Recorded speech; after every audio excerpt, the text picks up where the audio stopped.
11월 2일 살아계신 하나님의 말씀 출애굽기 7장 8절부터 13절 말씀으로 완악한 마음이라는 제의 말씀드립니다. 마음이 완악한 이들은 하나님의 말씀을 잘 듣지 않습니다.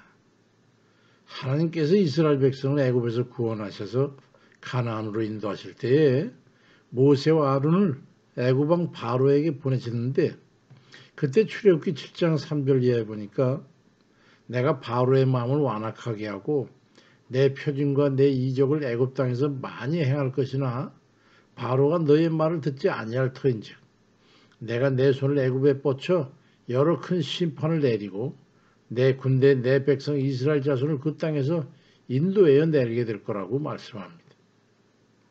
인간의 완악한 마음은 하나님의 진노의 대상이 되는 원인이 됩니다. 마음 잘 써야죠. 그 완악함으로 인해서 이스라엘 백성이 애굽에서 나오게 될 때까지 하나님께서 애굽에 내린 재앙이 10번에 걸쳐서 시행됩니다. 얼마나 완악합니까? 첫 번째 재앙은 애굽의 나일강이 피로 변해가지고 마실 물이 없고 물고기들이 썩고 죽어가지고 악취나는 그런 재앙이었는데 그때도 출애굽 7장 22절에 보면 바로의 마음이 완악하여 그들의 말을 듣지 아니하니 여호와의 말씀과 같았더라고 말씀합니다. 그 후에도 두 번째 개구리 재앙, 세 번째 재앙, 이 재앙, 네 번째 재앙, 파리 재앙, 이어서 가축의 떼죽음 재앙, 악성 종기 재앙, 우박 재앙, 메뚜기 재앙, 흑암 재앙, 이어서 끝으로 처음 난 건 모두 짐승이든 사람이든 죽는 초태생의 죽음 재앙이 여호와께 하나님께로부터 주어졌는데 그때에도 출애굽기 10장 27절 28절에 보니까 여호와께서 바로의 마음을 완악하게 했으므로 그를 내보내기 기뻐하지 아니하고 바로가 모세에게 너는 나를 떠나고 만약에 스스로 상가다시 내 얼굴을 보지 말아라. 그럼 너는 내 얼굴을 보는 날엔 죽을 거라고 그러는 말을 해가지고 기어이 그 완악함으로 인해 가지고 장자의 죽음을 자초하는 재앙을 맞이하게 됩니다.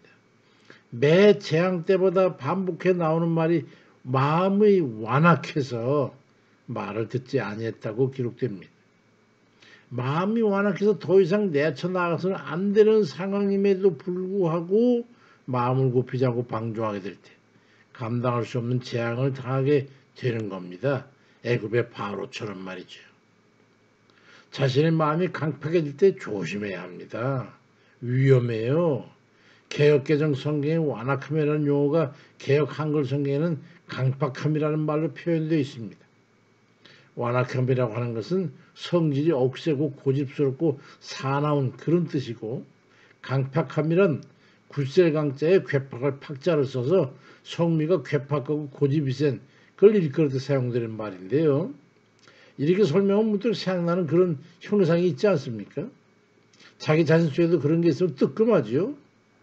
자존심이 강하고 자아가 강하고 헛된 고집이 세고 굽힐 줄 모르는 자기 자신에 집착이 강한 이들의 모습이 연상되지 않습니까? 그 위험한 거예요. 그러니까 어떤 상황에서 자신이 취하는 태도를 보면서 말이죠. 아하, 이건 내가 완악한 마음의 상태에 있구나. 내가 강팍하구나. 그런 생각이 들면요.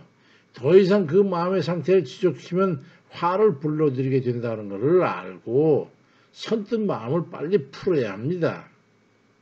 내쳐 나가서는 안 된 상황에서 자신의 마음을 이기지 못해가지고 잘못된 줄 뻔히 알면서도 늪속에 발을 넣고 들어가는 그렇게 내쳐 나가게 되면 큰 어려움에 부닥치게 된다고 하는 것을 깨닫고 마음을 돌이키시기 바랍니다. 잠언 28장 14절에도 항상 경외하는 자는 복되거니와 마음을 완악하게 하는 자 재앙에 빠지게 될 거라고 분명히 경고의 말씀을 하고 있어요. 성경에서 반복돼서 말씀하는 건 매우 조심해야 합니다. 마음이 어떠하면 그 사람의 행동을 결정하게 되고 그로 인해서 복과 화를 자초하게 됩니다. 결국 마음을 어떻게 먹느냐에 따라서 화와 복을 받게 되는 겁니다. 세상 말로 마음을 곱게 먹어라 이 말이죠. 그 앞에 쳐. 잠언 23장 7절에 대처 그 마음의 생각이 없다면 그 위인도 그러한즉 말씀합니다. 우리가 예수 그리스도를 믿고 주의 말씀에 따라 살아가는 이들에게 복을 주시는 것은 이전에 악하고 이기적이며 탐욕적인 마음을 변화시켜 가지고 선하고 의롭고 이타적인 마음으로 살아갈 때 그리 하시겠다는 거예요. 복을 주시겠다는 거죠. 그 마음을 귀하게 보시고 그에게 형통한 복을 허락하시는 겁니다. 잠언 14장 14절에도 마음이 굽은 자는 자기 행위로 보응이 가득하겠고 선한 사람도 자기 행위로 그리하리라고 말씀합니다. 자신의 마음을 완악하게 하는 것은 화를 불러들이게 되는 거예요. 꼭 기억해 두세요. 악하고 고집스럽고 이기적이고 왜곡되고 삐뚤어진 마음이 화를 불러들이게 되는 거예요. 욥기 4장 8절에도 내가 보건대 악을 밭갈고 독을 뿌리는 자는 그대로 거두나니 다 하나님의 입 가운데에 입기운에 멸망하고 그의 콧김에 사라지게 될 거라고 말씀합니다. 그와는 반대로 선하고 다른 일을 생각하는 말이죠. 이타적이고 바르고 긍의력이고 사랑하고 이해하는 그런 마음에는 복이 깃들게 되는 거죠. 그게 주님께서 로마서 9장 15절에 이르시되 내가 긍의히 여길 자를 긍의히 여기고 불쌍히 여길 자를 불쌍히 여기리라고 사도 바울을 통해서 말씀하셨던 겁니다. 시편 125편 4절에 여호와여 선한 자들과 마음이 청직한 자들에게 선대하옵소서라고 말씀합니다. 우리의 마음의 완악함을 몰아내고 자비와 긍의히 여기는 마음을 마음속에 받아들여서 선함과 착함이 우리 자신을 우리 주님 앞에 변호할 수 있도록 해가지고 하나님의 복을 받는 그런 이들 다 되시길 주의 이름으로 축원드립니다. 아멘입니다.